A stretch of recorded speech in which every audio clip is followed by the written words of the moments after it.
Welcome to the 271st episode of the So Video Games podcast, where we talk about any game at all, including new stuff, old stuff, and anything in between. If we are playing it, we'll be talking about it. Today we are recording on February 9th, 2022. My name is Brad Galloway. I am the editor of GameCritics.com and 5th% of this here show. With me is the man who's absolutely seething, Carlos Rodella. I am full of vitriol, my man. I am full of vitriol. Man, I'm very surprised because you're usually Mr. Sunshine and Rainbows, but I am very curious as to hear how this bee's got in your bonnet. There's more than one bee. There's many bees. A whole hive? A hive, as it were. Hive and a half. We're going to call this episode the Angrycast because there's just a lot of things I'm angry about. All right, fair enough. Well, if you're burning, I say let's just get right to it. No sense wasting any time. As folks know, you and I share a virtual living space, a giant house divided down the middle with a strip of duct tape. On my side, I've got exactly one thing. On your side, seems like a lot, and it's maybe on fire. What's going on, dude? Exactly. I have burning boxes on my side. You were like the epitome of that like dumpster fire gif that goes around all the time. Yes. Well, before I get into the video game stuff, this box is just like literally at my feet, and it's burning, and it's like burning some of my shoes as well. It's like I'm partially on fire from this one. I'm so mad. Shoes are expensive, dude. Don't ruin your shoes. Get it out there. I know. It's not video game related, but I just mention it really quickly to get out of the way, and then I'll kick at the box that's burning to the side. But I just put up a TikTok sketch based on a real phone call I got a while ago that was a scammer. And they were, telling me that they're going to send the police to my house and all this kind of crazy stuff. Yeah. And it did freak me out originally because, you hear that from anybody and people have bills, you don't know what's going on. And they even mentioned like my insurance or like old stuff, that was actually real. So were they trying to get money or were they just like swatting you? No, they were trying to get me money. Money out of me. Okay, gotcha. So anyways, I made a sketch about it, just put it up. And because it had the word in it, I said the word scam, and also there was a hashtag that said scam because it's like, talking about scams. You should like watch out for this one. Sure. It immediately is held for review, and it's not up. Yeah. And I'm like, no. The whole idea of the sketch is it's comedy, and if the algorithm, our AI overlords would just look at it, it says comedy sketch, right in it, and then it's supposed to like educate as well as entertain. So it's the opposite of anything to do with the scam. I mean, this is why the tech bros are bullshit, right? Like, you would think anybody who's trying to do a scam probably wouldn't put hashtag scam in the title of it, right? That's kind of a giveaway. Well, also, the other thing is, if they're so, like, like special about their algorithms being smart and, and it should understand the fact that next to comedy, funny, comedy sketch, right? And then also like look at the rest of the entire feed, and what says in the description of the actual user, which is sketch comedian. Like machine learning is like smarter on a lot of other things. Yeah, this platform, which is basically taking over YouTube, it can't understand that simple concept. You know what? Schmalgorithm. You need to hire some living, breathing human people to do this job and just get it done right. This is ridiculous. Well, that's the thing, though. I'm sure, like, somebody, an actual human, is probably looking at it now, finally. Like, that's what happens, I think, in TikTok, where it actually gets sent to a person. If I'm lucky, because if not, then the algorithm might just take it down, and then all that work was for nothing. So, all right. We will see what happens. Yes, I'm kicking to the side. It's still on fire. It's kind of smoldering. All right, let's get to the game stuff because I think you got a lot. I have more game stuff, and the first game stuff that I'm angry about in general, okay, which I shouldn't be, but I still am, is the Nintendo Direct that just happened today. I knew you were going to bring that up. Yep. So there's one good thing out of it for me, or maybe two. So we will mention the two things that I thought that was interesting, and you can say what you thought was interesting from it. Sure. But the overall anger, which you already know this, what I'm going to say. Yeah, you don't like Nintendo, you don't like the Switch, I get you. Yeah, but not just that. Like, if you look at this list that I wrote down, it's all old games. It's games I played when I was a young person.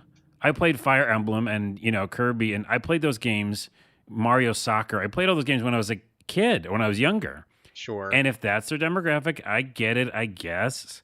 But, like, almost everything on that list was like, here's a really, really old game we remastered. Here's an old game that we made a new version of. Here's Wii Sports again. Yeah. And I was like, fuck off. And of course, the only thing that I liked was Earthbound. But then they mentioned Earthbound and Mother 1, which is the first Earthbound, calling it Earthbound Beginnings. That's great. I love that it's available today, which means, they're going to get my money. It's available right now, yeah. Yep. But no announcement of Mother 3 or even the fact that, hey, we understand that this is the most sought-after thing with Earthbound fans. It's coming soon or something.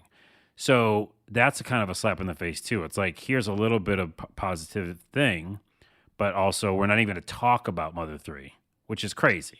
Well, they probably are going to be doing, I mean, it's only February, so there's probably going to be at least maybe like 2 more Nintendo Directs this year. Maybe this was the old stuff Nintendo Direct, and maybe next time will be all of the brand new, fresh IPs that have just come down the pipe. That I don't think will probably happen, but maybe, you never know. Wow, this podcast is going to be the Bizarro podcast where you're the optimistic one, and you're saying, Carlos, it could be fine if the next one.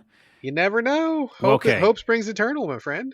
Okay, but I guess, yeah. So, and then the other thing I did like, I'll say another positive thing, is, what's it called? Live Alive? I don't know how to pronounce. Is it Live Alive? I don't know. Something how to like say that. It. And again, that's what I want more personally is like, I mean, that's why I love my DS is that there were so many RPGs and so many kind of like, like that small form factor.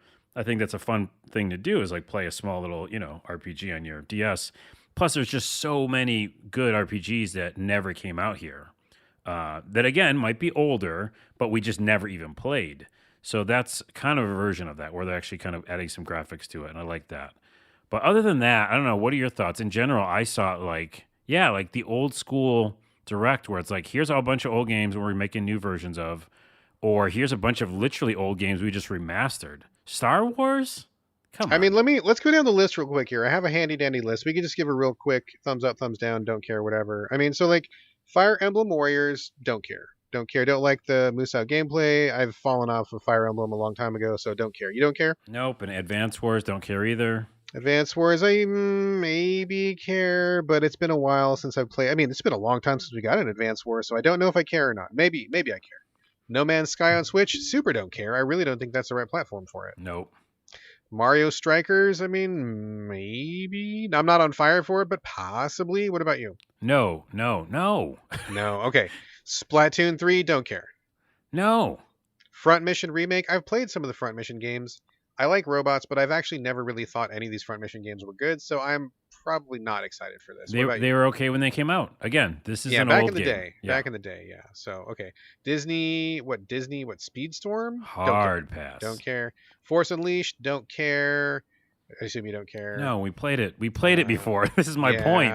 Assassin's Creed Ezio Collection, super don't care. I don't know how it's even going to run on the Switch.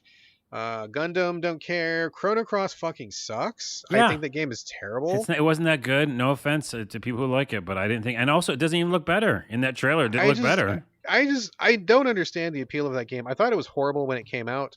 I love Chrono Trigger. I think Chrono Trigger is great. I think Chrono Cross is hot garbage. Yeah. And I'm not excited at all.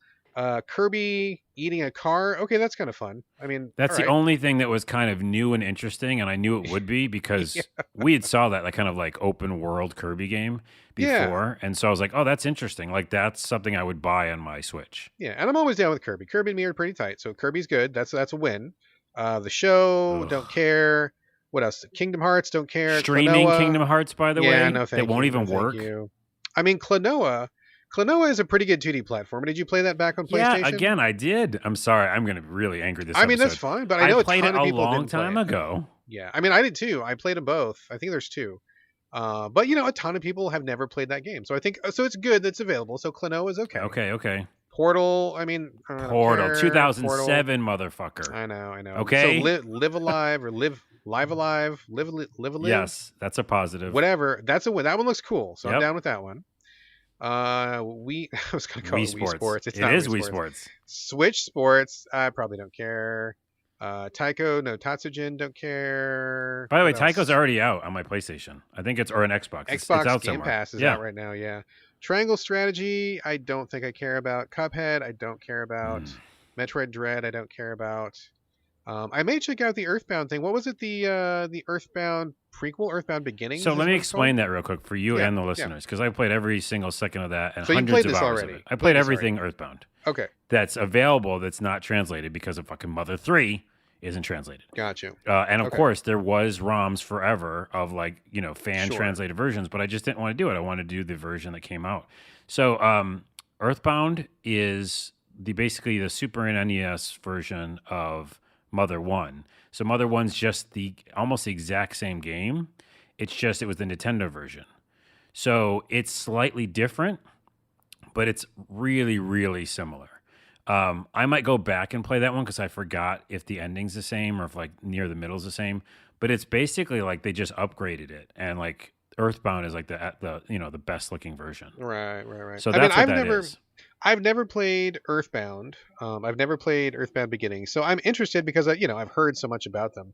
But to be perfectly honest, I really suspect that it's kind of one of those things where you had to be there at the time because I don't think it's going to click with me now in 2022 with me being 46 years old. I don't think I'm going to really have the time and patience unless it's got like quality of life things, which I don't know if it does or not. Probably not, I'm guessing. So I'm gonna check it out, but I feel like I'm probably not gonna care when I play it. So we'll see. Mario Kart 8, don't care. Xenoblade Chronicles 3, don't care. Do you care about that? Xenoblade Chronicles? I've already played it. But 3, isn't that a new one? Oh, is it a new one? If it's a new one, I did play. I don't know which one I played. Well, I mean, if it's on the Switch Direct, I'm guessing it's something that's already out. Yeah, I mean, you played the last one on Switch, probably. Yes, I didn't care for that. Seemed like a big waste of time to me, so I'm not excited about this. I think that is that it. I think that's it. That's all they announced. I think that's the whole rundown of what came out. Mario Kart, a new Mario Kart. Yeah, I said the Mario Kart stuff. So for me, it's like maybe like 2 games I'm kind of excited about, and the rest I really don't care about. Yeah. Well, then we're very similar boat. I just have a more angry stance. You're just angrier than I am. Yeah, but I equally don't care. Again, unless there's another direct that comes out later that is, new IP and stuff like that, I just don't think they're going to. Like, I don't think that they don't care. They just want to service whoever is buying their games in that, those markets. And again, that's why I'm just saying, almost like no offense, but it's not for me right now. Like, even with all the indie games you talk about that you play on this show, a ton of them I don't like the gameplay of those games. So that's why I don't like, go to it. Or it's on Steam and I already played it. Right? Sure. So yeah. I don't object to these games being available, but yeah, I mean I'm not one who wants to go back and revisit the past, and a lot of these games are just not up my alley to begin with. So I'm looking forward to maybe the next direct to see if they got anything fresher, anything newer. But I mean, failing that, I guess I'll just keep playing my indie games on the Switch because that's been keeping me quite busy. But yeah, in terms of like new IPs and Nintendo bringing something fresh, like I don't care about the Pokemon. Pokemon came out recently. I don't care about that, and all these RPGs, I don't care. So we'll see. We'll see how it goes. I like Earthbound and Earthbound New Beginnings, them giving it a new name, and I'll play through it. You know what I mean? Like I'll download those immediately, probably tonight. But yeah, that's it. So okay, I'll leave my Nintendo hate. Sorry, everybody who loves Nintendo. I just moving on. They're literally not on my radar anymore right now. The other kind of frustrating things, there's a bunch more, but Team 17, who we talked about, I think last week. Yeah. They're publisher, right? They publish. Well, they are a publisher. I mean, they're developer, but also a publisher. Publisher.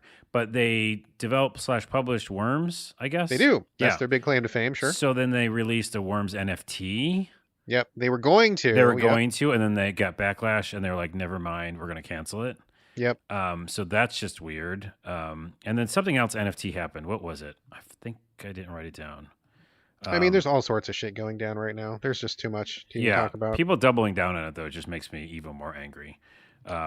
So stop It's fun. I mean, just like as a quick side note, we don't need to talk about this, but I think it's hilarious to me that all these NFT assholes who are getting scammed every day. I mean, number one, you're fucking stupid. Number two, like they always come back with like, I lost $37 billion worth of value. Like, oh, shut up. No, you fucking didn't. You did not. You don't have no fucking $37 billion, bro. Like, I mean, if NFTs were really worth that much money, why wouldn't you cash out and be living large next to somebody in Beverly Hills, right? What you're doing is you've got these fucking stupid links that you're trying to con people out of. You didn't have no 37 billion stolen. Get the fuck out of here. That's so ridiculous. All that money is just like, imaginary money. It's a bunch of people adding zeros to each other's hot links and swapping them back and forth. That's all it is. There's nothing real going on there. It's ridiculous. Well, I will say this because I just learned about a scam. Again, hashtag Hashtag scam. scam. Oh, wait, our podcast might get held for Hashtag review. scam. Yeah. Someone actually, real, as in like money coming out of a bank, kind of did a scam with NFTs and stuff like that, and a bunch of other stuff that was, billions of real dollars. So it's Sure. not just all imaginary money. It's like real money at the same time, which is even worse, Right. No, I mean, yeah, there are people definitely losing money, like losing real money. But when these people are like, somebody gets, rug pulled or somebody steals something or somebody gets ganked or whatever, they're always like, it was like $19 trillion of value. Okay. Right. I guarantee you it was not. Certainly, But I'm just saying, my last but to that is there are people making like weird money and they shouldn't be. They are making actual weird money. Sure, You know what I mean? Sure. Another thing that just made me mad just before this podcast, I was looking up. I'm starting a new job, which I'll talk about next week. And for the job, I was filling out just like my favorite games and stuff. And I remembered Infamous Second Son, which was one of my favorite games. Yeah. And so I used that for, I was putting it in my like website profile. And did your boss call you in? He's like, we got to talk about this. We got to talk about this favorite game. Yeah. No, it's online. I don't know. I just put it in today. But it was Infamous Second Son, right? And I love that game. And I love the fact that the character is half native. And we're talking about, not much representation for Native Americans and me being a Native American. So as I'm doing that, for some reason, I unfortunately or fortunately remembered that Troy motherfucking Baker did the voice to that character. He was the main character's voice? Yes, and I knew that when I played it, and for some reason I oversaw, like looked past it. Sure. Yeah. But also they had the audacity to use his likeness as the character's face. Did they really? I didn't realize they did that. Yes, they did. It's almost like I'm really like also upset about the whole Joe Rogan and Chappelle stuff that's going on. I'm just like kind of filled with this. But you're going to give yourself PTSD from the Second Son stuff now. Well, I know, but check this out. So I went back. It's almost like I bring Joe Rogan up because like people are bringing up his old episodes.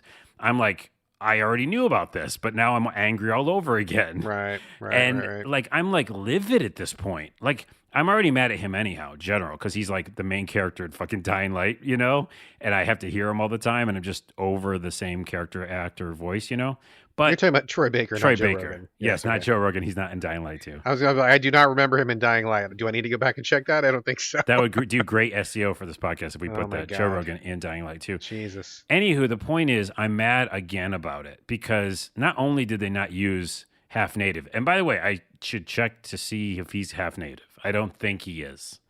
I think he's like Norwegian or something. He's native to somewhere, but maybe not where you think. Right. And also use his face. I think there's like something real fucked up about that. So like, I feel like if I tweeted that fact that people supposedly already know, I think it would cause a problem. Like I think you'd reignite a firestorm. I would, and I might do it. I'm just so mad. Just do it. Okay, I might do it. Don't put my name on the tweets, though. Just do that That's a you thing. I don't need that hate coming my way. Oh, I don't think it would be. It's not hate. It's more just like, this is an actual fact. Like, discuss, you know what I mean?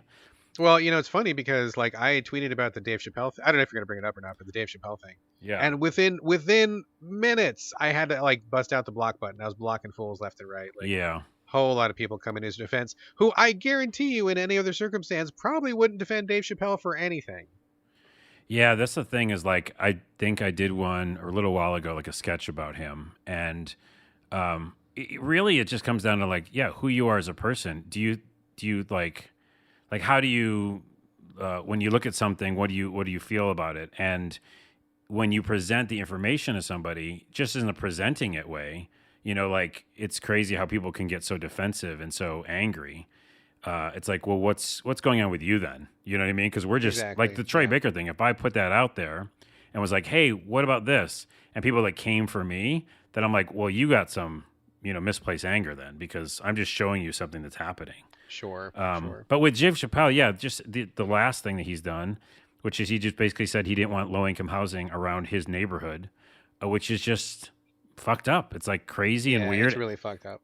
And he uses money to influence an actual decision, like a political, local political decision. Yeah, he showed up at city council and said, "You guys are planning to build buildings. Build the buildings. I don't care about that, but do not put any affordable housing there because I don't want no poor folks around me." Fuck that, dude. Yeah. Like that guy's comedy, how he built his career, the stuff he's been talking about for years, and then he turns around and does something like that. That's fucking dirty, man. I know. It was in his comedy, like talking about real world situations and struggles, and to have that just be like such a flippant thing, because you have the video of it. It's on there. Oh yeah, it's on all over Twitter right now. Yeah, and you're like, the way he just comes in with that bravado, fuck off, dude. That's like money bravado. That's not like that's not about the struggle. That's not about he got paid, equality. so fuck everybody else, man. Anyways, and we won't talk about Joe Rogan because he's already been talked about enough. Fuck that guy. Fuck that guy. Okay, a couple of things that aren't vitriol, and then we'll look at your box. That one small, tiny little teeny box little over box here. over there. Yes. Shovel Knight is coming out with a new game that looks really cool. The Shovel Knight developers. The Shovel Knight team, yeah. Was it Yacht Club Games? Is that right? Mina the Hollower. Yeah. It looks like Zelda, and it looks really cool and really good, like old school music. Okay, so like that game looks cool. I have literally nothing against Yacht Club. I think they make great games, and in fact, if I was going to play any game like that, I would want to play their game. Just I want to be clear. Right. But like, I'm seeing so many emails about people who are making like Game Boy style games, and I'm like, fuck, why? Like those games, we're moved on from that, right? Like that's old technology, and not that this is an exact copy of that, but that's reminiscent of what like all these games coming out. I'm seeing so many indie games who are like Game Boy Color, original Game Boy, like all these things, and I'm like, fuck, dude, I don't want to play any of these. Like, let's update our shit. Let's get better tech. Come on. And we talk about this on the show, and I think you've said those exact words before, and I get it.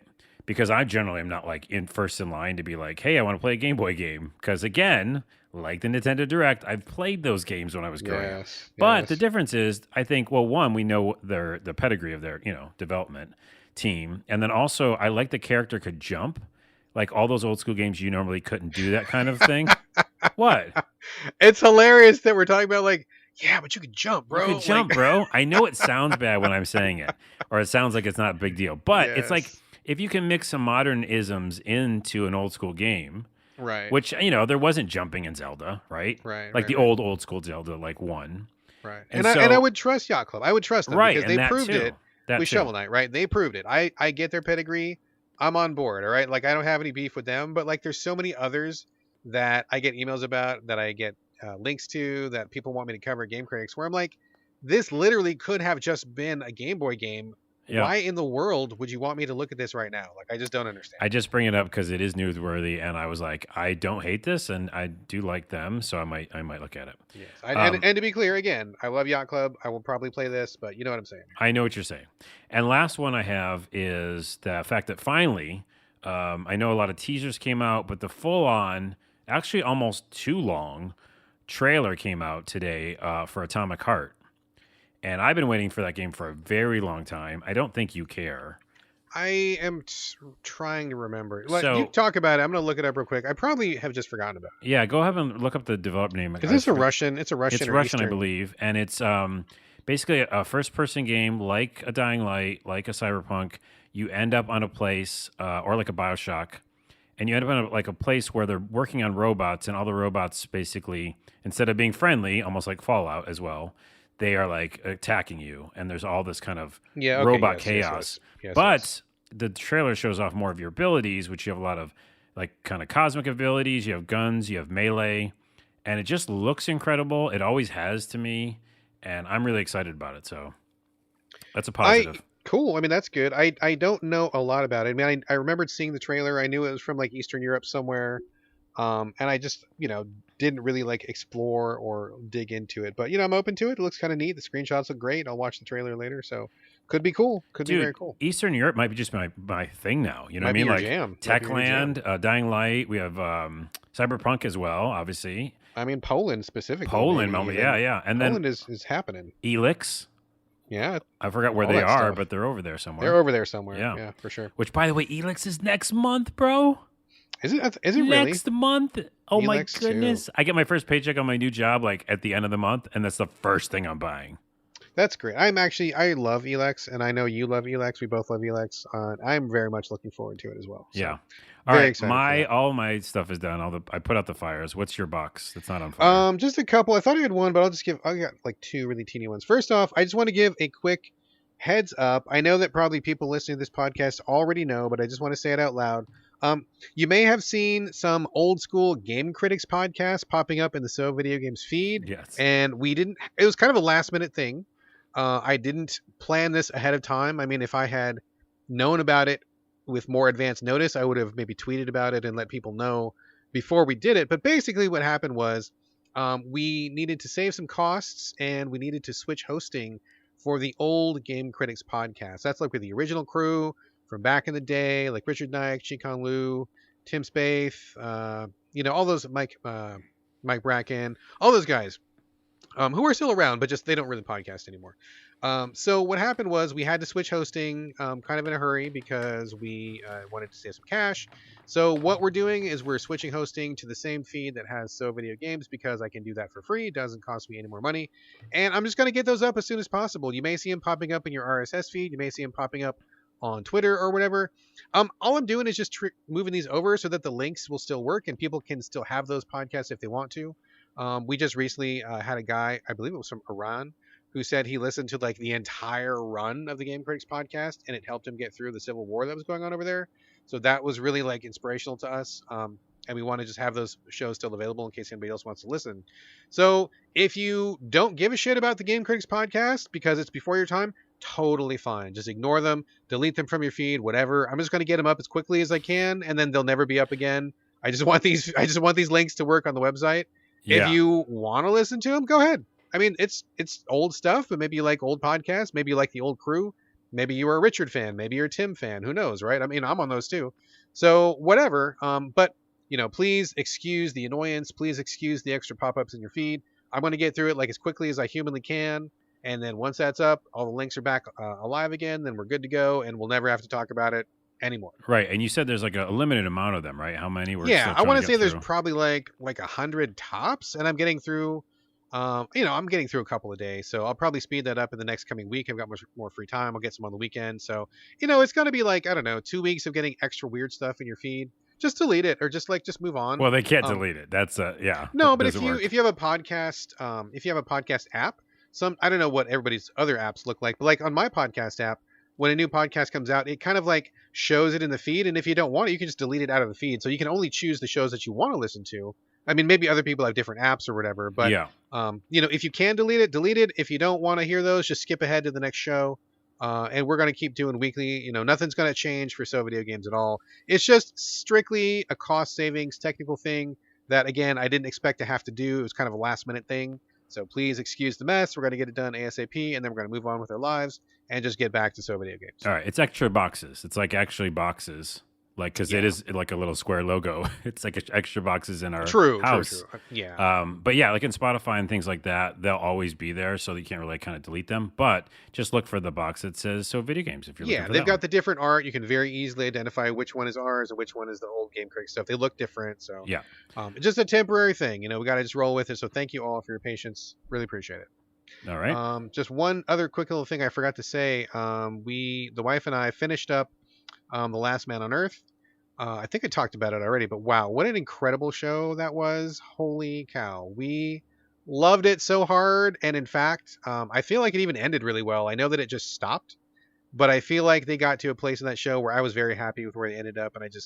And for like a week after, I was like, God, I wish there was more episodes because I really want to watch more of it, but there just isn't any. So anyway, huge shout out to The Last Man on Earth. What a tremendous show. I love that show. So fucking good. I'm going to go back and finish because I didn't actually finish. I realized when we talked about it in the last time that I didn't finish the full series like you did. Yeah, you said you got like halfway, season 2 or something like that? No. I was in 4, I think. Don't they have 5 seasons?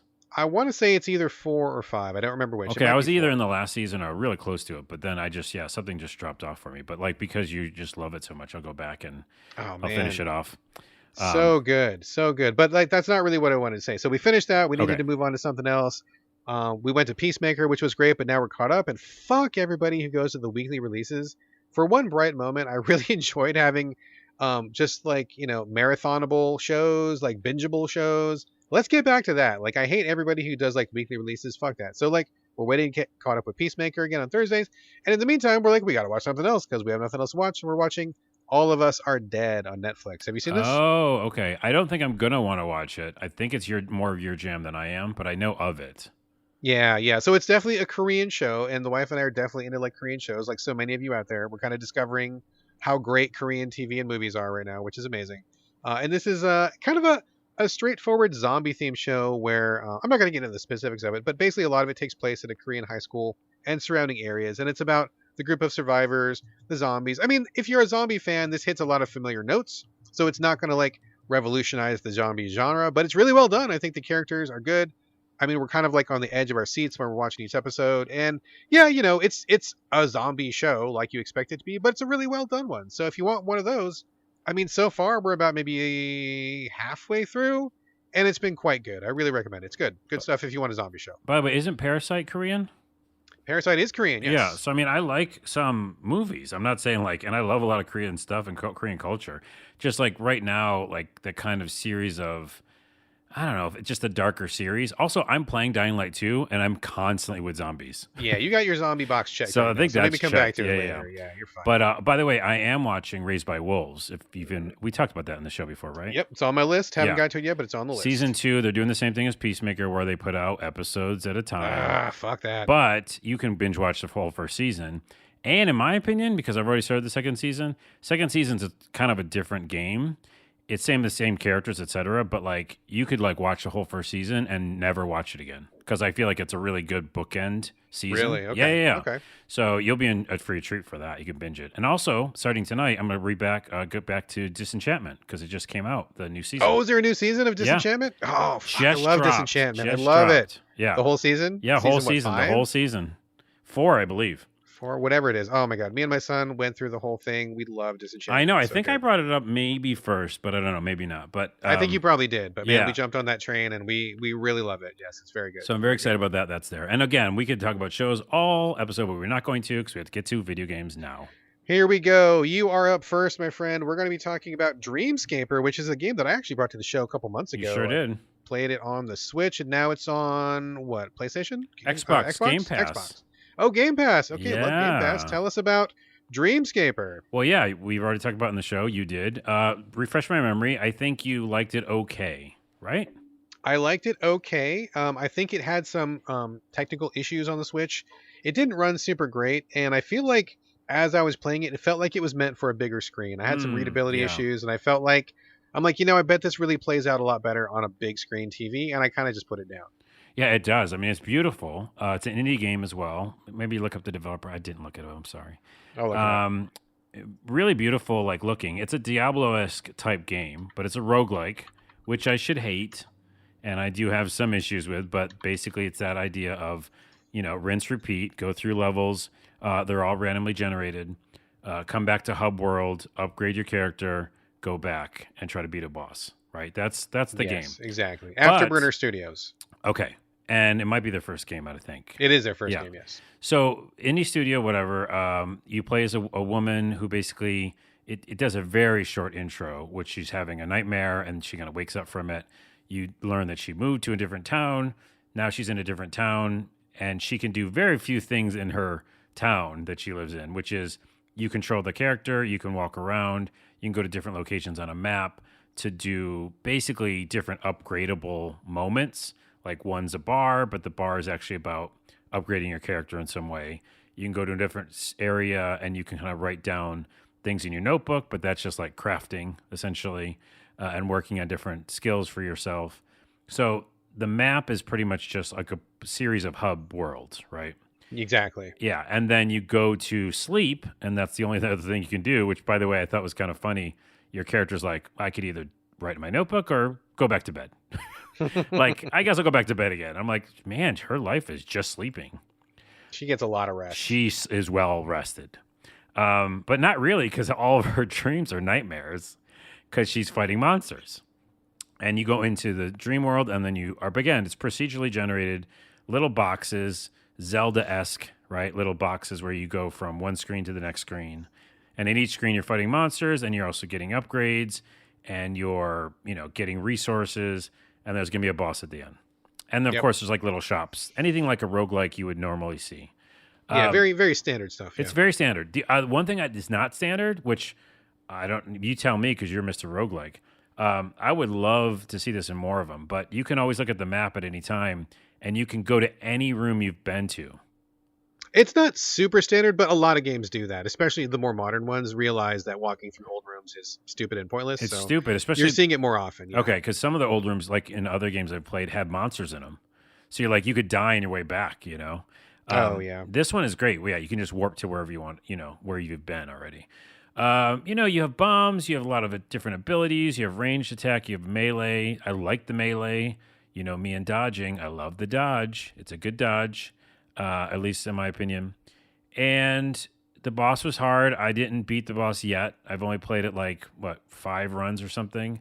I'm super upgraded. I got really close to the last time.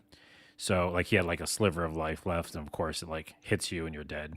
Are you talking about the first boss or like what boss are you talking The about? water boss, like the shark yeah, boss. the first level. Yeah, Yeah, gotcha. Uh-huh. Again, didn't play a lot of it, but I got the gist of it.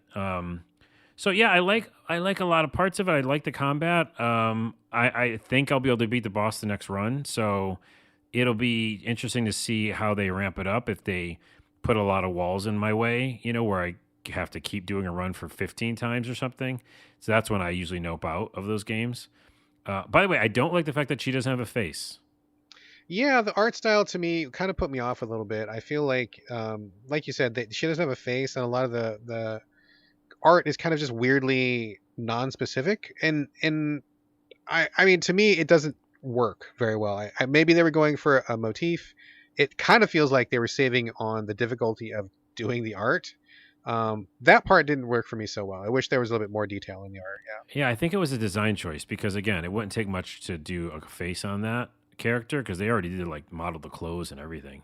Yeah. So I don't know what that choice was. I didn't necessarily like it because, again, you're supposed to be following this character and like her journey, and if you can't see the face, it's a really expressive thing. But you do unlock memories, which is interesting. So that's a different part of this. That's, you know, not maybe as standard, where you're always unlocking memories about this character's past, which is nice. But yeah, I got a little bored, and I don't know. I guess I'll have to ask you. But like, do you think the difficulty ramps up at some point?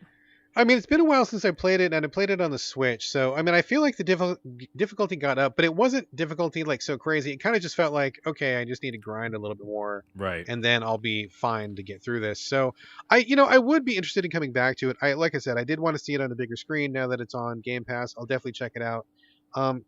I had a kind of trouble connecting to the story, so that didn't really catch me too much. But again, with roguelikes, story's not usually the thing. But in terms of the gameplay, it's been a while since I played it, but I do remember feeling like I needed to grind more than I kind of wanted to. So I don't know if they've done any balancing since then, or maybe my feeling will be different now. But I'll probably go back and give it another shot. I think it was heading in the right direction for sure, and it wasn't a bad one. Right. But these days, if I'm going to get into a roguelike and go the distance, it's got to be like pretty perfect. Yeah. So I'll go back and see again. Maybe the bigger screen will make a difference for me. And I think, remembering what you said last time about it now, that it's better, right? And I think, again, I didn't play it the first time, but just based on what you said, and also on the big screen TV, it looks much better, I think. And also, if I beat this next boss, if I go one more run and beat the boss, like I think I'm going to, because I've upgraded myself enough, and I understand the pattern of the boss now, then yeah, I think I might keep playing it just because they don't do anything wrong. I don't think. No, there's no giant missteps. Yeah, here. there's like the combat works and is fun, which is great. So there's nothing that messed up there. And also different things that you can upgrade. Actually, I think it changed my dodge. So my dodge actually changed based on what I had, like, my loadout. Yeah, you can get different weapons, and the weapons will change some of your behaviors, like your attacking, of course. But also, I believe that you can have different, I feel like, types of like teleporting or something, or there's something Or moving. you can change. Yeah. Movement is my different. movement was changed, which I don't think I've seen that much, but I like that because I was doing these really cool dodges with whatever I had equipped. And the other thing I will say I like about it is, okay, one more positive, one more negative. The positive is it has this thing where it's called lucid dream powers, and you can hit like LB and RB together, and all of a sudden everything stops basically, or super slow mo. and you can just go around and kick people's ass. What I like about that is because lucid dreams themselves, like, are you being awake in your dream. And I don't know if we've talked about it in this podcast, but they're incredible. We have talked about it. Oh, we have, yeah. And they're just incredible experiences. They're like being in virtual reality in your dream. So that's cool that it's a fun ability. But the con is that I just wish they would have done more with dreams. You know, like just the concept of you're in this dream world. Like, and maybe they do later on, but like maybe you can like create things because, you know, you're in control. Right? You like create things because now you're in this like lucid state, but it was more just like a video gamey thing. You know? Yeah, for sure. So, anywho. Cool. I'll go back and check it out. And, you know, I feel like it's been at least 6 months since I played it last time, if not longer. So I would have to imagine that it's been tweaked and balanced. Oh, that's your magic number. Remember? You always say 6 months. Yep. Anything is always better 6 months later. So I'll definitely come back to it and give it a whirl. So I thought it was pretty good last time. Okay. So it's like a good 7 in my mind right now, you know? Okay. That's a pretty good place to land. There you go. All right, next game coming up is a very unusual one that comes with an unusual story attached to it. So to give you a little bit of backstory, a couple years ago, there was a game called Jetamero. It came out on the Xbox. Did you ever play this? You ever hear of it? A little indie game? I'm writing it down. I'm looking it up. Jetamero? How do you spell that? Jettomero. Jetamero. And it was about a giant red robot who flew through space, and I believe he was trying to like regain his memories or something.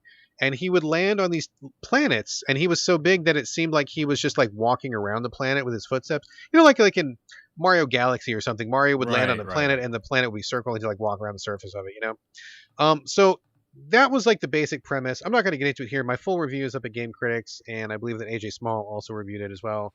AJ loved it. He really loved it, and to me, I really did not love it. I gave it a pretty harsh review, and I just, you know. It's a cute visual design. I think the idea of this robot stumbling around the universe is pretty cool. But I really couldn't stand the gameplay, and I just felt like it was a lot of missed opportunity. So, reviewed it, gave it a low score, moved on with my life. And a couple weeks ago, I got an email from the developer of that game. His name is Gabriel Koenig, and he emailed me a very lovely, very personal, very polite email that basically said, "Hey, you know, I never forgot that you didn't like my game." And no. He was, you know, totally good about it. Not mean at all. Like very respectful, very cool approach. Definitely appreciated that, you know, he was nice in the email. Because a lot of times when you review a game poorly, people are not nice to you. But he was like, you know, hey, I remember you didn't like Jetamero, and I felt like, you know, I let you down with that game, and I really wanted to, you know, make something new and run it by you and see what you thought. And I'm like, wow, okay, that's pretty amazing. I mean, number one, you know, it's hard to make a game. It's hard making anything, right? Like when I wrote a book, I've written 2 books actually. And when I would get mail from people who didn't like my book, it's devastating, man. Like you put your heart and soul into something, you spend hours and hours, months and making something come to life. And then people just like, you know, just completely don't like it for whatever reason, justified or not. Like it always gets to you, right? So I totally feel for that. But it's a balancing act, right? Because I can't be an effective game critic if I constantly think about, if I say something bad, then someone's going to feel bad. So I can't ever say anything bad. I got to only say good things because I don't want to hurt feelings. Like you might as well just not even be a critic at all, because that's just not how it works, right? So whenever I review a game, I don't ever take any kind of personal consideration. I'm looking at the work. I'm looking at the material. I've never met Gabriel. Don't know anything about him. He's never met me. Nothing personal whatsoever, right? I just didn't like his first game based on the merits of the game. Anyway, so he sent me a code for his brand new game, which is not out yet. It's called Tux Fanny. I'm sure it's on PC. I'd be shocked if it wasn't. I'm probably going to be on the Switch. I'm playing it on the Xbox right now. And I mean, more than anything else, I just want to say I totally appreciate the difficulty and the game making process. I really appreciated that Gabriel emailed me in such a polite, friendly way, especially after I was so harsh on his game. And I really was. And I just, you know, it kind of got to me. It's like one of those moments when you bump into somebody. I mean, you know, as a critic who's been working for like 20 plus years, you meet people where like you reviewed their game and they loved it and they're happy to see you. And there's been many times when I meet somebody when they're like, "Oh, you're that bastard. I remember you fucking asshole." That's happened to me many times. That's always a very uncomfortable conversation. I'll be like on the floor at PAX and somebody like, "Are you Brad Galloway?" I'll be like, "Yeah." They're like, "Yeah, fuck you." Yeah, okay. It happens. It's happened. You right? get tomatoes at your head. Basically, There he is. Tomato him. I mean, almost never a literal tomato, but I bet if they had one in their hand at the time, they would have pelted me with some. Weird. I get Um, cupcakes. I'm sorry, but I get. They're like, "Are you Carlos Rodell? You said so many positive things on the podcast, and not the mean cast, not the angry cast." not the angry cast. Anyway, so I just wanted to note that I'm sure that Gabriel is a very nice person, and I respect the game making process. And I just was really kind of touched that he remembered me after all this time and wanted to get back in touch and run his new game by me. So send me a code for Tux and Fanny. I've been playing on the Xbox X, and Oh, yeah, you I was know, gonna say this is a big moment now. I know, and okay, so again, without making it personal and without trying to hurt anybody's feelings, honestly, I just really don't like it, and I'm really disappointed because I really, really wanted to come to this podcast and say, you know what, this game kicks ass. I love it, redemption story, but truth be told, I actually don't like it very much at all, and I'm very sorry that I don't like it. I feel bad for not liking it, but I honestly don't like it. It is a 2D point and click adventure style game with really basic graphics. We're talking like one step above Atari 2600 graphics, like really like characters made out of like 15 pixels and But limited animation. What? sorry, I'm gonna add my Yeah, go thoughts ahead. Please do. alongside Please do. your negative Yes. thoughts because just to Yes, even save it me, out. please. Yes, help me out. For one thing, I love everything I'm looking at right now on the homepage of it. And Good. I Good. will download it tonight and play it, and we'll get a opposing thought later. But it's not just one style of graphics; it's multiple styles of graphics. So there's one that looks claymation. Later on, they changed the art style to like a hand drawn style. So it starts, I think, pixely, but then it changes. I believe you, Okay. but I have not gotten that far. Okay. Well, I'm So looking I at don't. pictures of it, so that's all. I mean, I went into this knowing nothing about it, right? I didn't read up on it or anything. I just took the code and started playing. Yeah. So all I've seen so far is the really basic like Atari style graphics, which are fine. I mean, I'm not like, I'm not a graphics whore. I'm not super against those kind of graphics or anything, but it's a very basic presentation. And what I've seen so far, again, very early, but I kind of noped out because I didn't like it. Apologies. But it's just like, you go around the house. There's a yard. You can switch back and forth between two characters, Tux and Fanny, who are both humanoid. There's a cat, and there's also a flea, which is kind of interesting. There's different writing styles on display. Like when you're with Tux and Fanny, it's very basic, like, oh, I love watching TV.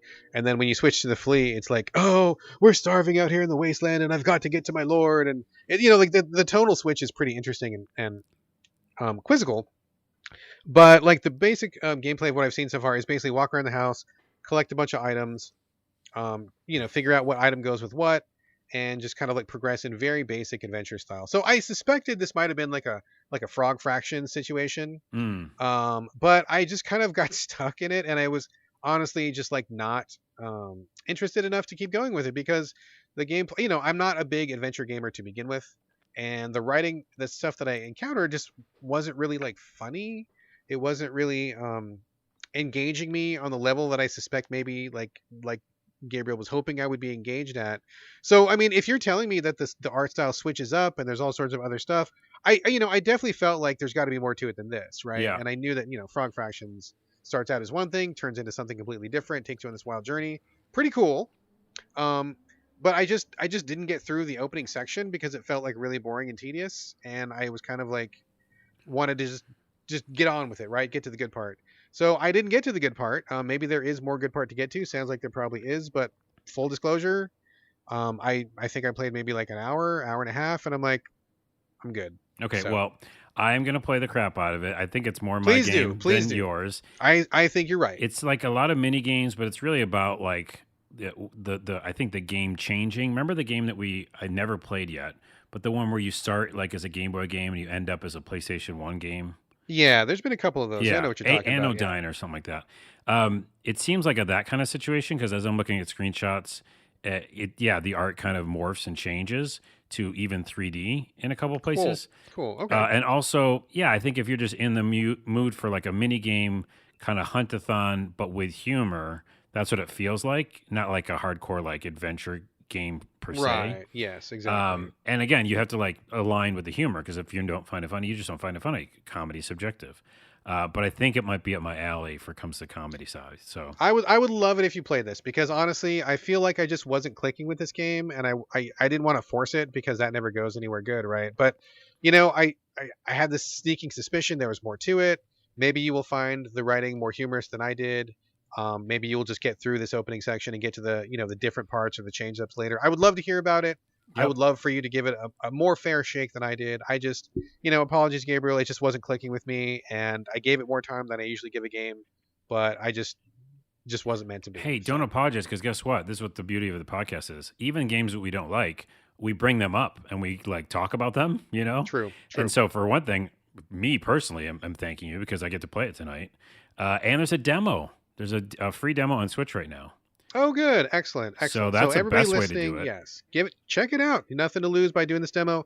Get further than I did. Get to the change up and see what lies in store. I would love it if everybody listening to this podcast would just give it a shot. I think that's the best outcome I could possibly hope for. So please, everybody, do that. And on top of that, last thing is it's on itch.io, and not Steam. I don't think it's on itch.io right now. And there's a demo for like every platform. Perfect. Like on your PC or your Mac. So check it out. I'm going to check it out tonight. Check it out. Tux and Fanny coming from Gabriel Koenig, and there you go. Okay. Fanny's a funny word. Come on. It is a funny word. Okay, Carlos, back to you, sir, for a game currently. No, I think the embargo is up today. Rise of the Third Power. We got a review code for this. Sent it to you. I know you wanted to talk about it last week, but the embargo wasn't up. But now the embargo is up, or at least it will be by the time this podcast goes live.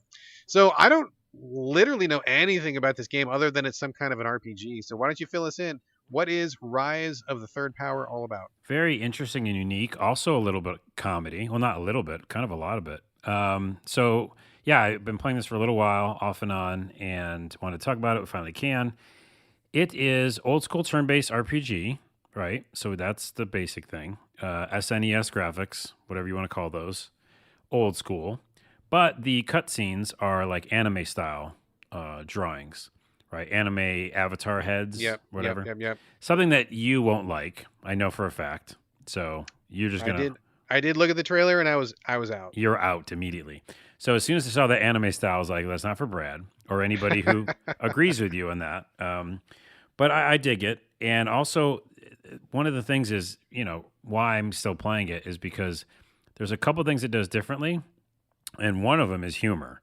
So really this game is an RPG with humor all up in the cutscenes and all in the story bits.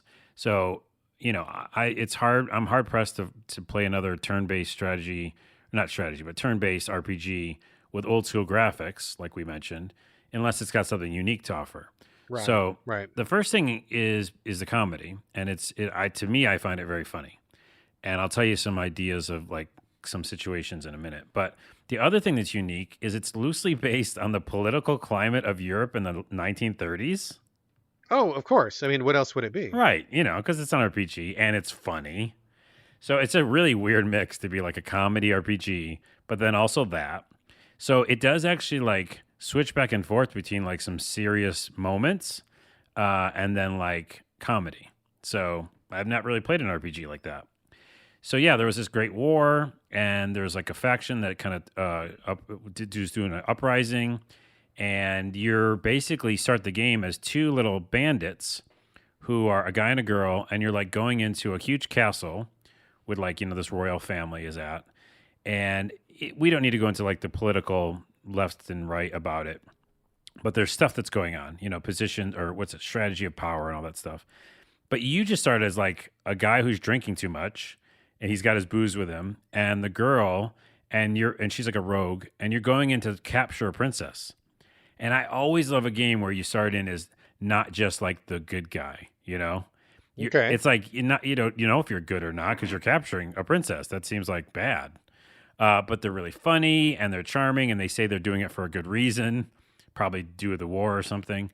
And so the whole beginning of the game is you infiltrating this castle, having battles with like the guards, if you get into that kind of thing, learning the system of the fighting, but then also learning about this world. And then at some point, after you finally find the princess, before you get to her, you control the princess. So then it kind of like reveals itself that you're going to play kind of like Octopath Traveler, like eight or different people or 10 different people. Gotcha. Okay. Yeah, which sometimes I'm not down with, but because this is more of a comedy story-driven thing, I like it because like the princess is not your typical princess.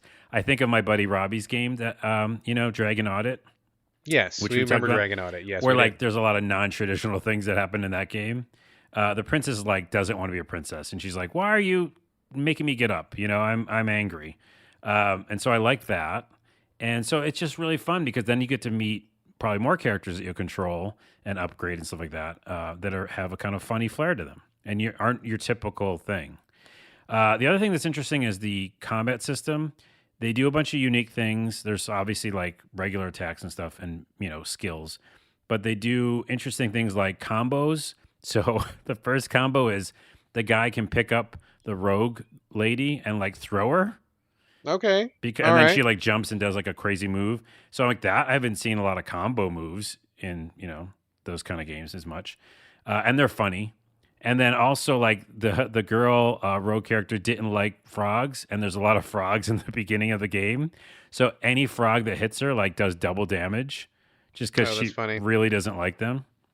And yeah, I don't know, it was just really fun. Like everything about it was fun. I've been playing this for about a week, and I just enjoy it. And then the last thing that's unique is that there's no like finding or buying new weapons. You just upgrade your weapons. And there's no durability or that bullshit. It's like you get a really cool weapon as your character, and then you just kind of like upgrade that with crafting. Gotcha. Which I don't think that's kind of different for the game, that genre. You're not going into the shop all the time. Yeah. So this is a wholehearted like 8 for me right now. And now I don't know if this is the podcast where I'm doing numbers for some reason. You are doing a lot of numbers this podcast. I know. I don't know where it's that came from. It's the Angry from, Number podcast. Okay. But I really, really think it's funny. And man, I'm it's hard to find a game that I like chuckle at, A good example is like the guy who's drinking too much alcohol. Drink responsibly, kids, listeners. But like, he's like, I need to drink more to concentrate. And she's like, I don't think that's the right solution. We're like about to do something really important, like capture a princess. She's like, no, it helps me, So that kind of humor. Not for you. I mean, that sounds like a cry for help to me. I'm sure he's got issues. Okay. I really, really like this game, and I'm so like happy that we got a code. But I probably would have bought it. So it comes out on February 10th, which is a day from now. From this recording, it's like tomorrow. Yeah, exactly. So I think everybody should check it out. I think it's only on Steam right now, but I'm sure it's coming to other platforms. I really like it. It's called Rise of the Third Power. Excellent. Well, I'm glad that one was a solid win. I didn't know anything about it other than the one trailer that I bounced off of, but what you're describing sounds pretty fun, so I'm glad that you are clicking with it. Yeah, it's a weird juxtaposition, is what I like to say. Comedy and some drama about kind of a 1930s Europe. That's pretty wild. Yeah, it's really weird. History lesson 2 on top of it all. It really is. It really is. All right, excellent. Sounds like a win. Let me talk about Scrapnaut, which I am playing on the Switch, but I believe it's also on every platform. I'm pretty sure. PC for sure, but I'm not sure about the rest. But Switch, definitely. This is a top-down crafting / survival game with a kind of a steampunk kind of a aesthetic to it. You play as, I don't know, just like a guy. Like there's not a lot of story so far. You're just like a guy. You wake up in your airship that's crashed. You need to go out and just like start living your life, because your ship crashed and that's what you're doing. So the area around you is like low oxygen for some reason, a lot of pollution or something. So at first, for the first few minutes, you're kind of like running on this top-down map, looking for some crafting materials or resources or stuff. You eventually turn on an air filter, and then you can breathe a little bit easier. But you've got like an air filter, you've got life, you've also got hunger meters to manage. There are several difficulties to the game where you can have like really aggressive difficulty where you take a lot of damage and get hungry really fast and people will attack you very aggressively, or you can dial it all the way back to where you get very little hunger, very little attacks, that kind of thing. So you can kind of customize the experience to yourself. Excuse me. So that's the basic premise. I wasn't really sure what to expect out of it, but I was like, I want something to noodle around with on my Switch, maybe play it a little bit at night. So I jump into it, and the graphics are pretty solid. Like there's a pretty rich world to check out, and you're collecting things, walking around. The crafting, you pick up metal, wood, stone, whatever, and the recipes are all right there. It's all pretty well and good. But I hit a roadblock pretty early on, and I think that it's just really down to UI and guiding your player through your experience, right? Like I feel like tutorialization is really important, and I feel like getting your player to know what you want them to know is really important. You cannot assume anything on the part of the player because that gets you into trouble. And so what happened was, I mean, things started out pretty well. Start going through the game. I mean, a couple of rough spots, like I couldn't find my home base because there wasn't enough markers to be able to put down on the map, and I'm kind of stumbling around a little bit. But I mean, things are going okay. And then I got to the part of the game where it's like, okay, now that you're in this special area, build a crafting table and then craft some stuff. And I'm like, okay, how? Uh Like oh. I don't know how. So that seems kind of crazy because this game is all about crafting, right? So I struggled. I was pushing all the buttons. I Wait, went wait, back wait, to wait. my. Is that one of your strategies? Just to push all the buttons? I mean, I was hoping that something would happen, right? I was like, Okay. okay, there's like maybe there's a button that I'm just not pushing. Right, right, right. Maybe there, like I'm like, is something gonna happen? I have like no fucking clue. Um, so I just got stuck. I mean, it was like the very. I mean, I hadn't even cleared the tutorial yet, right? So I'm like, okay, this is dumb. I gotta be able to figure this out. This is stupid. So I went back to like the other characters that I met, and none of them were doing anything. I went back to my home base. I'm like, do I need to craft a crafting table at my original crafting table and then bring it back with me? Like, is that how this works? No, that's not how it works. And I like, do I not have the right resources? Where's the recipe? I don't know what's going on. I can't figure this out. Couldn't figure it Mm. out. Got fucking stuck, and I got really frustrated because I was like in the like 15, 20 minutes into the game, not even done with the tutorial, and I got stuck. So I'm like, okay, I'm gonna put this down for a minute. I'm gonna like walk around the block, just cool off for a second, Jeez. come back, and I'm like, I'm just gonna start over because I'm like, I feel like I must have missed something, right? So I just wipe my game, start over from the very beginning, and I just go through it again. And sure enough, there was one very brief pop up where it's like click the right stick to bring up your crafting menu, but only in a specific place. So Oh. I missed that thing because it was a very innocuous pop up, right? Like it was there among other information, and it wasn't one of those pop ups that's like this pop up will stay here until you do it so that we're sure you know how to do it. It was like you read it and then you dismiss the window so you can get back to the game, but there was other things that you had to read and other things that you were taking in. I must have just like straight up forgot that it said click right stick because that was like one button that I didn't push, right? I pushed every other button on the controller and nothing happened. So once I figured that out, I was like, oh, okay. Well, I wish that they had left that pop up. I wish that if 30 seconds had gone by and I hadn't done it, that another pop up would have come up to say, hey, just a reminder, it's click the right stick because maybe you don't use that button for every game because you Yeah. fucking don't. You know, I mean, like stuff like that really kind of shows like the level of polish and craftsmanship that goes into a really smooth game that wants to welcome its players in. I mean, this is obviously a small budget game, kind of an indie game. And I generally like what they're doing. It's unfortunate that I hit that rough spot because it kind of put me off. So I put it down, deleted my save again, and I'm like, you know what? I'm gonna just come back to it like in a week. Gonna get a fresh start. Now that I know what I'm supposed to do, I really want to give it a fair shake. So, um, wrong foot forward, but we're gonna try again, and I'll come back to the podcast at some point, and I'll brief us again to see how it's going. Yeah, that's the bane of your existence is tutorial or not knowing what to do from the beginning. And a game with that many systems, come on. Um, yeah. Yeah, it just seems like I wish anybody listening to this, I wish that people would hire me to be like a game consultant, right? Because I can tell you really quickly where your trouble spots are in a game because I hit them all the time. Oh, yeah. I can tell you when systems don't make sense, when you're assuming that I know something that I don't know, when your tutorial doesn't really flow the way it should. Like I'm really great at doing these things because I get stuck in games all the fucking time. I'm always that guy who finds the edge case, right? Or like the glitch that wasn't supposed to happen, or oh, we assumed you'd go to A first, but you went to B first, and that fucked up our flow, or so. I'm that guy, right? So if anybody listening wants to hire me for that, I guarantee you I will do a kick-ass job. I So think you please will hire too. me. Yeah. And by the way, All did right. you ever try the game that I played? I was playing for a while. The crafting survival one. Aground? No, no, no. The one I just mentioned. Oh my gosh, I can't. I'm mind blanking it. With the Y, it's got the Y in the name of it.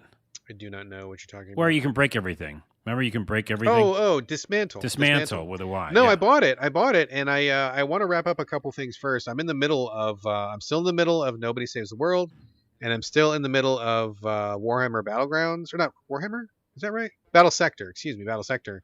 And I feel like I'm like stuck in the middle of these long campaigns, but I'm really enjoying both those games. So I don't want to start anything that's huge. So I Mm. bought it. It's on my Xbox. I know you really loved it, and I'm looking forward to getting into it, but Yeah. haven't started I dismantling just it. want But to. we'll get to it. Okay, I just want at some point like have us both be playing it so we can like talk about it together because I'm in a not late game, but I'm in a pretty long, like a tricky part. So yeah, I want to talk to you about it at some All point. right. It's on my queue. It's on my queue. I'm Okay. gonna get to it, but just not quite yet. One more game to talk about really quickly. Draw a Stickman Epic just came to the Switch. I got a review code for the purpose of talking about it on the show, which we're doing right now. This was out. I believe it was on like iOS or mobile for a while. I'm pretty sure my son played this when he was younger. Have you ever I played it played so played many this? times. It's almost like when the minute you said those words, and no offense to the game because I think it's fun, but I've played it for years because Okay, so I'm right. This is you're not a right. brand new thing. Yeah. Okay. By the way, the first time I saw it was at weirdly enough South by Southwest. Wow, that's a random place. Because I was there for like the tech gaming like section, and they had a whole gaming like like an office building or something, and it was the bottom floor, and there was like virtual pool there and some weird stuff, and Epic was there. It's like Epic. What's it called? The actual name? It says it's Draw a Stickman Epic. Draw a Stickman. Yeah, I think it was just Draw a Stickman probably at that point, maybe the original or something. But yeah, it's been around for a while, so now it's on the Switch. Yeah, exactly. I was like, I'm pretty sure this is the game my son really loved on his iPad. I'll check it out. So basically, they tell you right up front, draw a stickman. Boy, howdy, you are gonna draw a stickman. That is for sure. So you draw a stickman, and this is a 2D kind of like an adventure slash action game where you draw a stickman, you draw stickman's friends, and of course they're stickmen. The game animates them right off the bat, which I think is pretty cool. It's always fun when the game does that, where whatever you draw, it comes to life. That's kind of neat. And then as you get through the game, it'll present you with these really small stages where it's like, oh, in this stage, we want you to draw fire. So we've given you a red pencil. And so anything that you need to burn, like anything that's blocking your way, like maybe there's a rock that has some dynamite on it, or maybe there's like a bush or something that you need to get through, you use your pencil, which is now colored red, and you draw like a fire. And then when you push the button, it becomes fire and sets the whole thing on fire. And then you move through the game like that, drawing different things to get you through different aspects of the adventure. It's really neat because the drawing just kind of adds to it. I mean, we went through a phase in the PlayStation 1, and a little bit of PlayStation 2 where there were like a whole series of games that were wanting you to draw things and Yeah. create things. That was a really fun experimental period. They didn't always work great, but man, it was kind of fun to do that. So reclaiming some of that creativity and adventure is really neat. I just started it this morning, so I'm not like super far, but it is really a hoot so far, and I'm really looking forward to seeing what other things I'm going to be doing besides Stickman and Fire. So, but so far, thumbs up. So for far, sure. you like it. By the way, it reminds me of Scribblenauts, which I like. Remember Scribblenauts? Yes, I do. Yeah, I don't like it, but I know You what don't you're like talking it. about, Yeah, that makes sense. That's on par for Brad. I do like it because, again, it's about randomness and weirdness, and I like anything like that. But also, drawstickman.com is the website. It's still around. And if you go there, you can actually play it on your fucking browser. Oh, really? That Yeah. would be a perfect place because you got the mouse. You have too. the mouse. I just did it while we were here. Like, I was listening to You're it. already like on level 3. No. I just like did the first thing to make sure it worked. And yeah, it's still working. And so you can do like adventures on the web browser. But then there's also, it says Draw Stickman Epic 3 is the maybe one you're playing. It says it's available now. I don't know. Maybe. I mean, all I remember was Epic. It could be Epic 3. Well, you know what? You might be getting the other one, and Epic 3 might be the one that's out on iOS and That's Steam. very possible. Yeah. Very possible. So the point is, they're a healthy company because they're still rolling. So yeah, It's fun. It's really silly and fun, and they're very light. The levels are bite sized, and you just kind of, it just breeze your way through it and kind of draw stuff. It's kind of goofy fun. I like it's it. super goofy fun. And like you said, there was a time period where you remember, like there was a time period also for Monster Rancher, one of those games where they use CDs for like data. Oh yeah, Monster Rancher Yeah. for sure. Yeah. And so like there was a time where people were like, "Hey, we can draw, and then whatever you draw, we animate it." And then there are Yep. games about it. But like you just like give me two treats tonight because I'm like going to go back into this world because it is really fun. Yeah, it's a good time. It's a good time. So I definitely like it so far. I'm gonna keep playing Draw Stickman Epic, playing it on the Switch right now, and I mean it seems like it's probably on every other platform and definitely on PC and mobile for sure. Yep. So.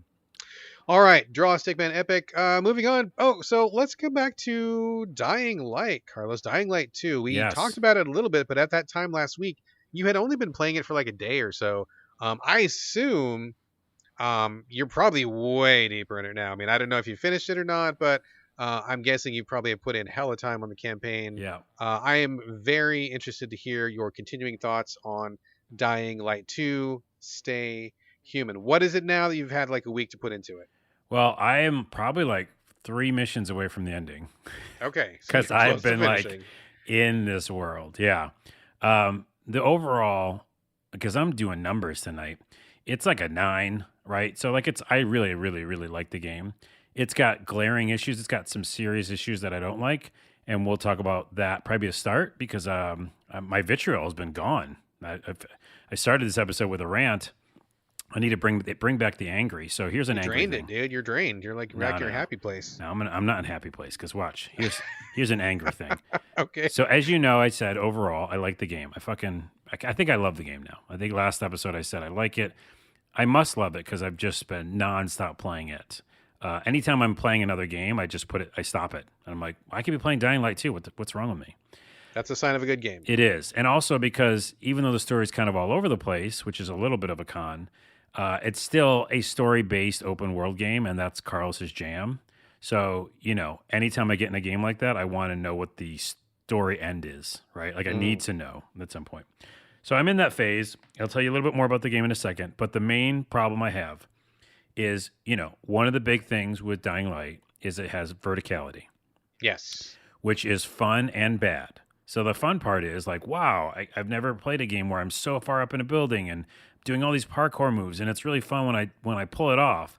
But it's not fucking fun when you die for the 18th time because you missed one simple little ledge when you're like 18 stories up and you fall to your death. And what's also not fucking fun is when they don't give you any checkpoint. Oh, no. Are you kidding me, Techland? Are you really joking? Is this a comedy? And ha ha ha, look at Carlos. Dark comedy. It's a dark comedy that's only against the player. So fuck off with that. Like, fuck off all to hell. There was literally the tallest building in the world, in the Techland, in the Dying Light world, right? That one that, like a real one or a fictional one? In the fictional one, but I'm saying it's the tallest building, right? Gotcha. Uh-huh. That's one of the missions. So you're on the tallest building. So obviously if you miss any of these, ledges and you fuck up, you probably are going to die. So on that tallest building, there's no checkpoint. And okay, so the only checkpoint is when you finally do it, which took me, I did it like 25 times and died all the time. And then I shut it off the game, came back to it, died like 10 more times, shut off the game, came back to it, and I did it. Once I did it, you got to the top of the building, okay? Got to the top of the building. You're not done. You've got to go to the top of a satellite or what's it called? Not satellite. Antenna dish. And it's a really crazy maze to get to the top of the thing. And you could fall off on any of those too. Now, there was a save point there. So as long as I didn't fall off the whole building and you just like landed, somewhere on the top of the building and died, then you'd be still at the top of the building. Let me ask you a question real quick, because I was hearing people praising the, I don't know, you got like a glider or something. Like, is that there to save you if you fall off, or is the glider a factor in this, or not really? There's two things. There's problems with a glider. So oh no, okay. There should be no stamina use for a glider, but when you're using a glider, you can run out of stamina. Using a glider, you're holding your hands onto it, so you can literally like die from the glider because you run out of stamina. So no, the glider doesn't save you. You also have a grappling hook, which has saved me before in the past, but you can't really pull on it, and it just kind of like, it's a kind of shitty grappling hook. So that's actually like made me die a couple times instead of save me. So anyways, there's a lot of praise for the parkour. I think a lot of it's done well on the ground floor, right? And you're jumping around maybe to 1 or 2 floors up. But like the minute you get too high in these buildings, it's just too nerve-wracking. Like, I know for a fact they're going to do the stupid thing where the last mission is going to be some stupid, one of these things. I mean, of course. And I'm going to rage quit. I'm going to rage quit near the end of the game, and I'm going to just cry. So, like, fuck them for doing that, especially the checkpoint thing. Like, add a patch in to say, hey, you made it up like halfway the building. Like, fuck off. So that I hated. That's my vitriol. The other thing that I kind of don't like is that the decisions they kept like touting about, like, you make decisions and change the world. How many times Yes. have you and I heard that on this podcast? Very often, I will say. Well, most of the time it's not correct. And this time it's not correct because there's literally a faction. Oh, Yeah, there's a faction I didn't like in the very beginning. Very much like in Fallout, I didn't like the Brotherhood. It reminded me of them, a Brotherhood of Steel. And so I said, I'm not going to work with them. And I did all the choices against them. And you have to work with them. So now I'm in the middle of the mission, and there's all these main missions. And Rosario Dawson, by the way, is in the game. And I'm like trying to romance her. And she's on that side, the opposing side. so you have to work with them. So I guess in your experience then, since you're almost done with the game, they made a really big deal before the game came out about, choose the faction, the choices you make will change the city. So what? It just changes just aspects, but you still have to like work with each faction, and you're still got to go through the same story beats. Yeah, the only thing it changes is what you just alluded to. It changes the things that are in the city. So if you side with the survivors, you get more zip lines and little bouncy things you can jump off of, and like the ways to get around the city. Okay. If you join these PKs, which I don't like, the cops basically, the mean cops. I support cops. Don't come for me. That's a whole nother podcast. It's a whole other podcast. But like, then you get like car bombs and like different things in the city for that. So it's literally, they're not wrong. It does shape the city, right? But it's just the accoutrement, right? It's the so kind you of still got to go stuff. through the same basic campaign no matter what. Yeah, I mean, ish. Again, there are some choices, but from what they said, it's not what they said. And also, I didn't want to work with certain factions, but they were really important key things that I had to do in the game. Like one of the cops, I had to save his life, or I could have killed him, but you really need to save him because he probably gave you more information. It's like I didn't feel like I had a lot of choices. So, Gotcha. And by the way, I did try to romance Rosario. I don't know if you get to at the end. Her likeness is in the game. Her name's character is Luan, and she's really cool, and I like her. She's probably like one of my favorite characters. But it's not a game like Cyberpunk where you can actually romance. I don't think like a bunch of people. Probably busy killing zombies and stuff. Yes. And by the way, the other thing is it's similar to Cyberpunk in a lot of ways. There's actually a weapon that you can unlock that is a nod to Cyberpunk, which I think is cool. There's also a really weird secret developer room, which I don't know if you like these things, but you can like unlock the ability to shoot zombies with your fingers. I heard about that. Yeah. That Easter egg. Yeah, I wouldn't use it because it takes me out of the game.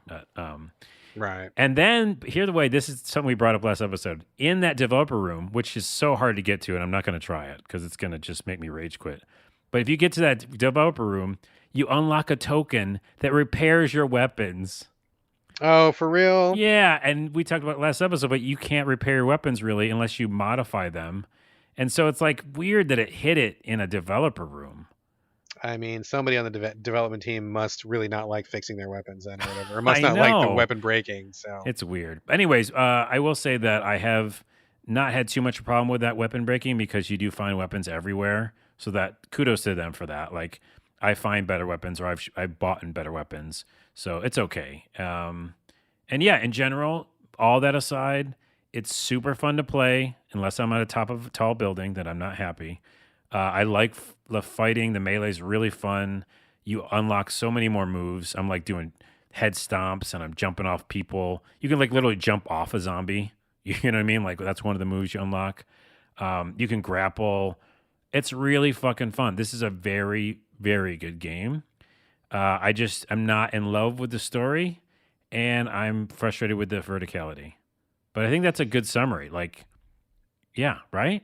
I mean, that sounds pretty good. I mean, it sounds like they're trying to expand in different ways. Maybe it wasn't a home run in every aspect, but it sounds like at its core, it's still delivering the same kind of good Dying Light content that you liked the first time around. Is that fair to say? Yeah, and it's delivering some of that Fallout, Skyrim, open world stuff that I like, and then some new things. And by the way, the darkness, like the kind of the night and daytime stuff, as you get stronger, it becomes less and less of an issue, which I think is nice because then I always love that progression feeling.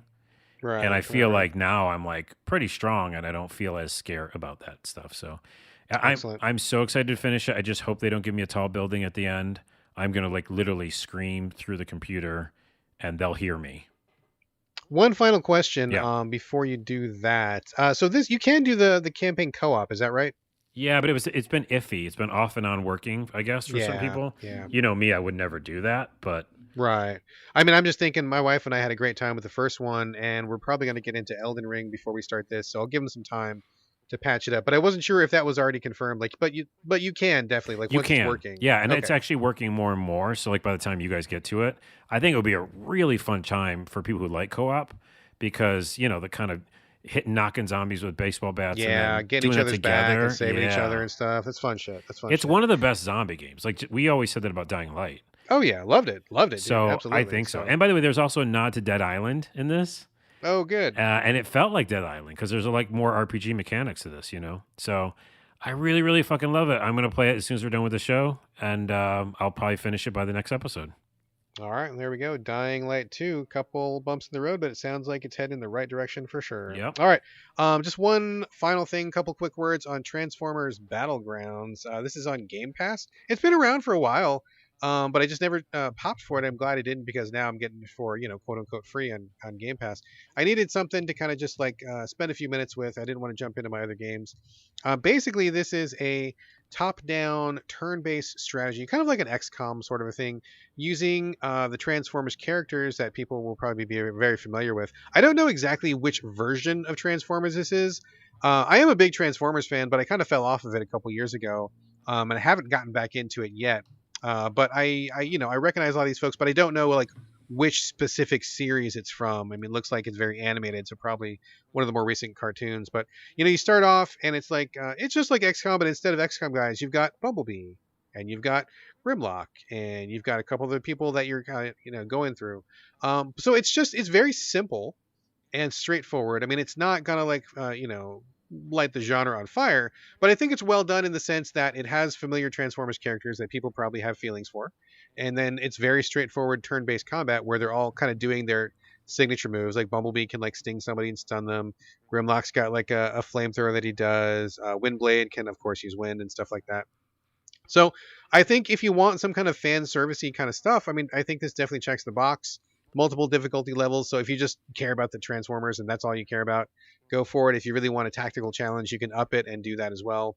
And as you progress in the game, you can buy more powers for each people, build out your squad and stuff and pick which bots you like and which ones you don't. So I just scratched the surface of it just to see if it was worth my time. And I definitely feel like it is worth my time.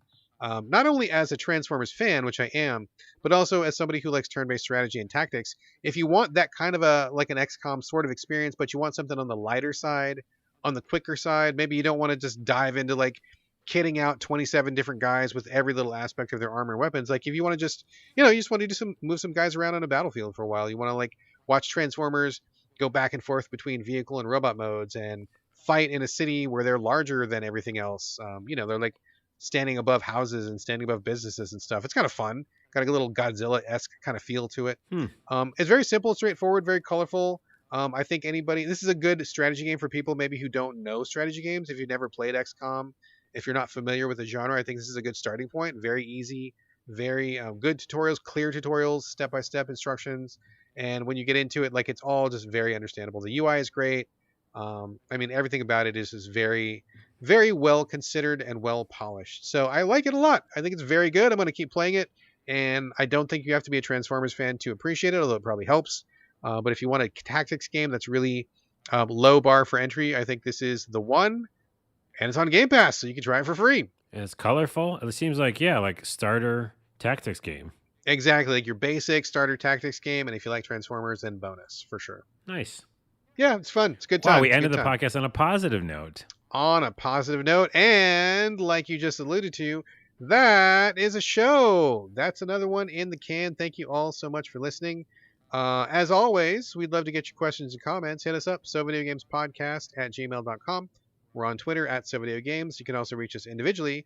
Carlos, where are we directing your traffic this week, sir? I don't know if I've ever given out my Twitter name, have I? Yeah, many times. Oh, okay. We've done so many shows. I thought you were going to say your phone number, and I'm like, no, don't give me your phone number. number. No, I don't do that. At Onawa, Onawa, by the way. And also at Carlos Rodella on TikTok, where I'm currently waiting for my video to still be reviewed and processed. But it's still AI is going to refer it to another AI, and yes. that's going to refer it to another AI, and that's going to go to an algorithm. Yes. So we'll see what happens. As for me, Twitter and Instagram, it's my name, BradGallaway, all A's, no O's. And that's going to do it for episode 271. Thank you all again for joining us here on the So Video Games podcast, and we will see you next week. But in the meantime, this is Bye from Brad. And bye, Miss American Pie. American Pie. I drove my Chevy to the levee, and the levee was dry, and that's all I remember. Good old boys are drinking whiskey and rye. Right. And then I said, this is going to be the day that I die. That's sad. It is sad, but that's not. That's real sad. It's not the day that we die, because it's the day we live. You just said it, though. You just said it. Oh, that was a song. Oh, that was a character. Yeah, it was shit. a song. Yeah. Is that what we were doing? Yeah. This is still the podcast, and now we should stop. Okay, bye.